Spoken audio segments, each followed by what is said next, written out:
Կառավարությունը որոշել է մեր բոլոր բջջային հեռախոսների email-ները գրանցել, ով չգիտի email-ին դա հեռախոսի հատուկ իդենտիֆիկացիոն համարն է, ոնց որ մեքենայի համարը, որը ունիկալ է 15 նիշանոց թիվ է ու դա դարձնում է ձեզ շատ վերահսկելի հեռախոս տեսանկյունից։ Սա արվում է նրա համար հայտարարվում է, որ ոնց որ սև շուկան բջջային հեռախոսների փակ են, բայց եկեք մի հատ հասկանանք այս ամենը ինչ վտանգներ է պարունակում, իսկ վտանգները կան։ Առաջինը այն է, որ սա դարձում է շատ ավելի վերահսկելի մեզ, որովհետև ոչ միայն SIM քարտով եք դուք վերահսկվում, այլ նաև ձեր հեռախոսը ֆիզիկապես միշտ բարձ է դառնում, որ սա ձեր հեռախոսն է, պլյուս ըստ նախագծի ստեղծվում է ինչ-որ կազմակերպություն, ոչ պետական, որին շատ չափազանց շատ տվյալներ են տրվում, այսինքն ձեր հեռախոսի email-ին, SIM քարտը, անձնագրի համարը, պլյուս նաև սահմանի շարժը, սա բացատրեմ, սա էլ է կարևոր։ Իրականում այս ինչա լինելու, այսինքն լինելու հետևյալը, եթե ձեր հեռախոսը պետական ռեեստրում չկա, հա, այդ email-ին, ինքը բլոկվելու է։ Սա նաև մեծ ուրախություն տուրիստների համար, այսինքն մարդ գալիս է Հայաստան 30-րդ օրը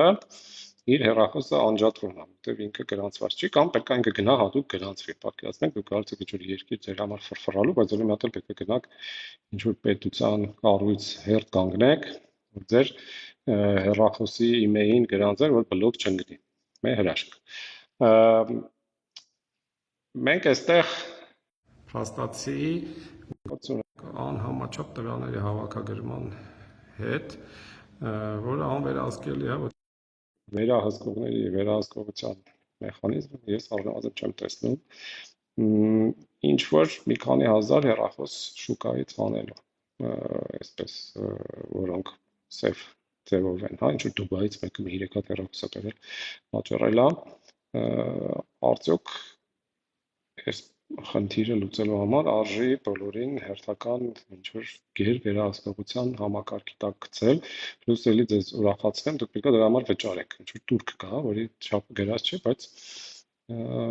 եւս լրացուցիչ տնտեսական բյուջեի մեջ բանը ավելանում, ու ընդհանրապես sense լուրջ որոշումները կարծում եմ պետք է լուրջ քննարկվեն, հետո ոչ միայն ազգային ժողով կան, այլ մի հատ կառավարության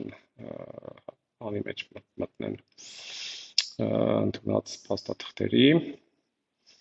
ու ասեմ ձեզ, որ խոսքը գրում միջազգային փորձ կա, այս հարցը ասեմ, որ երկրներում այս ամեն ինչը կա։ Թուրքիա, Իրան, Լիբանան, Եգիպտոս, Ուզբեկստան, Ղազախստան, Ադրբեջան, Տաջիկստան,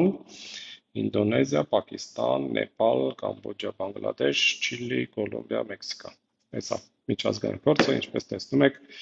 աշխարհի ամենաժողովրդավարական երկրներն են, email-ները բոլորի գրանցում, հեսա եւս մի ժողովրդավարության բաստիոն, Ռուսաստանն այս ամեն ինչը մտցնում։ Sense